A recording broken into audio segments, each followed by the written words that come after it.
Naši atletičari polako dostižu formu jer pred njima je duga i zahtjevna sezona, među ostalim i svjetsko prvenstvo. Neki od njih testirali su svoje mogućnosti na zagrebačkoj Mladosti.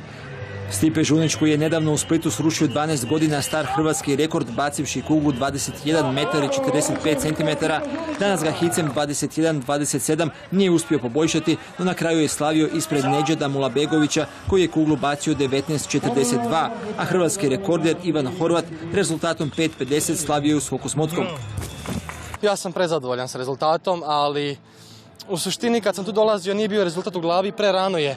5. mjesec je sezona, mi tek počinje prava, poslije sredine 6. mjeseca, tako da mi smo prezadovoljni. Svoje kolege atletičare iz publike bodrila je peterostruka osvajačica dijamantne lige Sandra Perković, te je otkrila što očekuje od ove sezone. Svaka sezona postavlja sama sebi neke nove ciljeve.